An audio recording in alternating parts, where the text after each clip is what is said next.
నమస్తే అండి. ప్రస్తుతానికి పాకిస్తాన్‌లో ఉన్నటువంటి బలూచిస్తాన్‌లో గత 2, 3 రోజులుగా పెద్ద ఎత్తున ఘర్షణలు జరుగుతున్నాయి. యుద్ధ వాతావరణం నెలకొనుంది. బలూచ్ లిబరేషన్ ఆర్మీ, మిగతా బలూచ్ మిలిటెంట్స్, ఇన్సర్జెంట్ గ్రూప్స్ కలిసి పెద్ద ఎత్తున కోఆర్డినేటెడ్‌గా Pakistan defence forces, Pakistan police మీద, తర్వాత పాకిస్తాన్ ప్రభుత్వ సంస్థల మీద పెద్ద ఎత్తున దాడులు నిర్వహిస్తున్నారు. పెద్ద పెద్ద మహానగరాలైనటువంటి క్వెట్టా, గ్వదర్ ఇలాంటి చోట్లే కాకుండా చాలా చోట్ల గ్రామీణ ప్రాంతాల్లో గూడా పాకిస్తాన్ డిఫెన్స్ ఫోర్సెస్ మీద కోఆర్డినేటెడ్ మిలిటరీ యాక్షన్ జరుగుతోంది. ఇప్పటికి ప్రస్తుతానికి పాకిస్తాన్ డిఫెన్స్ ఫోర్సెస్ ఈ ఇన్సర్జెంట్స్ మీద లేదా తిరుగుబాటు చేస్తున్న మిలిటెంట్స్ మీద పైచేయి సాధించడం జరిగింది. దాదాపు 200కు పైగా చనిపోయారన్నట్టు వార్తలొస్తున్నాయి. వీటిలో మిలిటెంట్స్ ఉన్నారు. అలానే పాకిస్తాన్ డిఫెన్స్ ఫోర్సెస్ వాళ్ళున్నారు. అలానే కొంతమంది సామాన్య ప్రజలు గూడా ఉన్నారు.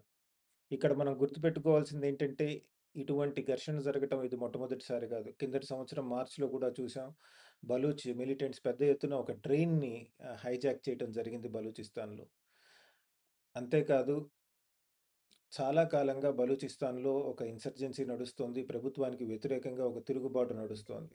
బలూచిస్తాన్‌లో ఇటువంటి వాతావరణం ఎందుకు నెలకొనుంది? దీనికి పలు కారణాలున్నాయి. రాజకీయ కారణాలున్నాయి. ఆర్థిక కారణాలున్నాయి.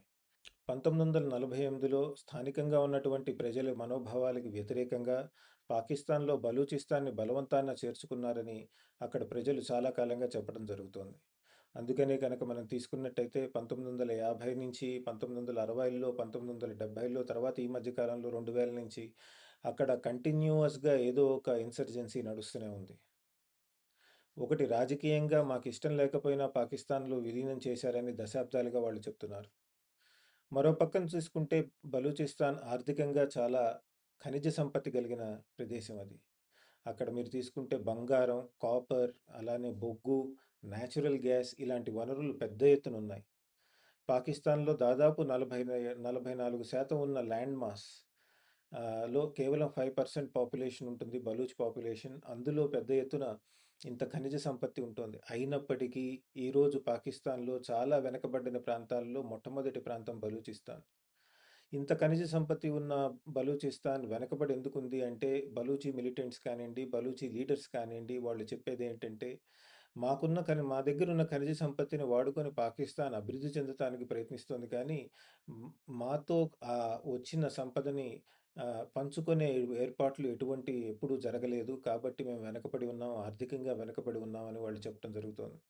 అంతేకాదు ఇటీవల తీసుకున్నట్టయితే కనుక అక్కడ రేర్ ఎర్త్ మెటల్స్ ఈ మధ్య కాలంలో మొబైల్ ఫోన్స్‌లో, డిజిటల్ మెషిన్స్‌లో పెద్ద ఎత్తున వాడేటువంటి రేర్ ఎర్త్ మెటల్స్ కూడా బలూచిస్తాన్‌లో చాలా ఉన్నట్టు వార్తలొస్తున్నాయి. అంతేకాదు ఆయిల్ కూడా ఉన్నట్టు కూడా వార్తలొస్తున్నాయి. ఓవరాల్‌గా తీసుకుంటే ఇంత ఖనిజ సంపత్తి ఉన్న బలూచ్ ప్రజలు చాలా పేదరికంలో కొట్టుమిట్టాడటం జరుగుతోంది. అంతేకాదు పాకిస్తాన్‌లో నిరంతరం మిలిటరీ పాలన, ఒకవేళ సివిలియన్ గవర్నమెంట్ ఉన్నా వెనక నుంచి మిలిటరీ పాలించటం వల్ల పాకిస్తాన్ పంజాబ్‌కి చెందినటువంటి వాళ్ళు మిలిటరీలో పెద్ద ఎత్తున ఉన్నతాధికారుల్లో ఉండటం వల్ల అక్కడ స్థానికంగా ఉన్నటువంటి బలూచీస్ కానియండి, అటు పష్తూన్స్ కానియండి, ప్రభుత్వంలో భాగస్వామ్యాన్ని మేము అనుభవించలేకపోతున్నామని వాళ్ళు చాలా కాలంగా కంప్లెయింట్ నడుస్తోంది. మిలిటరీ పాలన వల్ల ప్రత్యక్షంగా కానీ, పరోక్షంగా కానీ ఒక ఫెడరల్ వ్యవస్థ నిజంగా పాకిస్తాన్‌లో లేకపోవటం వల్ల స్థానికంగా ఉన్నటువంటి బలూచిస్తాన్‌లో ఉన్నటువంటి ప్రజలు మాకిది అన్యాయం జరుగుతోందని కూడా చెప్పడం నడుస్తోంది. ఇటీవల కాలంలో పెద్ద ఎత్తున ఇన్‌ఫ్రాస్ట్రక్చర్ డెవలప్‌మెంట్ నడుస్తున్న ఉదాహరణకి గ్వదర్‌లో చైనా డబ్బులతో పెద్ద ఎత్తున పాకిస్తాన్ పోర్ట్ కానియండి, ఎయిర్‌పోర్ట్స్ కానీ నిర్మించడం జరుగుతోంది. అయితే స్థానికంగా ఉన్నటువంటి ప్రజలు అటువంటి ఇన్‌ఫ్రాస్ట్రక్చర్ ప్రాజెక్ట్స్‌లో మా భాగస్వామ్యం లేకుండా బయట నుంచి వర్కర్స్‌ని తెచ్చి వాడుకోవటమే కాకుండా ఇంకా చైనా నుంచి కూడా వర్కర్స్ వచ్చి పనిచేస్తున్నారు కానీ, మాకు వాటిలో భాగస్వామ్యం లేదు అని వాళ్ళు చాలా నిరాశ, నిస్పృహ చెందటం జరుగుతోంది. అందుకనే గత 2, 3 సంవత్సరాల్లో మీరు చూసినట్టయితే గ్వదర్‌లో పెద్ద ఎత్తున ప్రజలు తిరగబడ్డారు. మాకు ఆర్థికంగా మీరు నష్టపోయే విధంగా ప్రవర్తిస్తున్నారని కూడా వాళ్ళు చెప్పడం జరిగింది. అంతేకాదు ఈ పోర్ట్ రావటం వలన స్థానికంగా ఉన్నటువంటి మత్స్య కార్మికులు, ఫిషర్‌మెన్ ఎవరైతే ఉన్నారో వాళ్ళకి కూడా వాళ్ళ జీవనోపాధి దెబ్బతినే విధంగా ఉందని, మమ్మల్ని భాగస్వామ్యం చేయలేదని వాళ్ళు కూడా ఇంతకుముందు ప్రొటెస్ట్‌కి దిగటం జరిగింది. ఓవరాల్‌గా చూసుకుంటే బలూచిస్తాన్‌లో చాలా నిరాశ, నిస్పృహ ఉంది. అదే ఇటు అక్కడ జరుగుతున్న తిరుగుబాటుకి పునాది వేసింది. గత కొద్ది శతాబ్దాలుగా నడుస్తోంది. ఇప్పుడు మళ్ళీ ఊపందుకున్నట్టు కనపడుతోంది. ఇక్కడ మనం గమనించాల్సిందేంటంటే, సాయుధ పోరాటంతో పాటు స్థానికంగా ఉన్నటువంటి ప్రజలు నాన్ వయలెంట్‌గా కూడా ప్రొటెస్ట్ చేయటం జరుగుతోంది. ఎంతోమంది మహిళా నాయకులు ఆధ్వర్యంలో బలూచి మహిళలు పెద్ద ఎత్తున రోడ్ల మీదకొచ్చి చాలా సార్లు ఇప్పటికే ప్రొటెస్ట్ చేయటం జరిగింది. మహిళా నాయకులైనటువంటి మహరంగ్ బలూచ్ ఇలాంటి వాళ్ళని జైలులో పెట్టి ఇంతవరకు వదలకపోవటం, వాళ్ళని కఠినంగా వ్యవహరించటం వాళ్ళపైన చాలా కాలంగా మనం చూస్తున్నదే. బలూచ్ లిబరేషన్ మూవ్‌మెంట్ కానియండి, వాళ్ళు కోరుకుంటున్న స్వాతంత్రం కానీ రావటం అంత తేలిక కాదు. ఎందుకంటే 44% భూభాగంలో పాకిస్తాన్ భూభాగంలో 44% ఉన్న బలూచిస్తాన్ కేవలం 5%, 5% మాత్రమే ప్రజలుంటారు.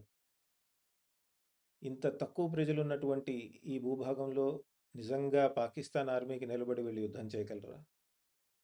కాకపోతే చుట్టుపక్కల ఉన్నటువంటి వేరే ఎథనిక్ గ్రూప్స్, వేరే వర్గాలు ఏవైతే ఉన్నాయో అటు పష్తూన్స్ తీసుకోండి. వాళ్ళతో కలిపి కనుక యుద్ధం చేస్తే బహుశా ఈ యుద్ధం రూపురేఖలు మారే అవకాశం ఉంది. ఇరాన్‌లో కనుక నిజంగా ఇన్‌స్టెబిలిటీ ఎక్కువైతే బలూచి మిలిటెంట్స్‌కి ఆయుధాలు సరఫరా కానియండి, మిగతా ఎటువంటి సహాయం కూడా అందే అవకాశం ఎక్కువ ఉండొచ్చు, ఉండకపోవచ్చు. వచ్చే 2, 3 సంవత్సరాల్లో బలూచ్ ఉద్యమం రూపురేఖలు మారబోతున్నాయి. Thank you.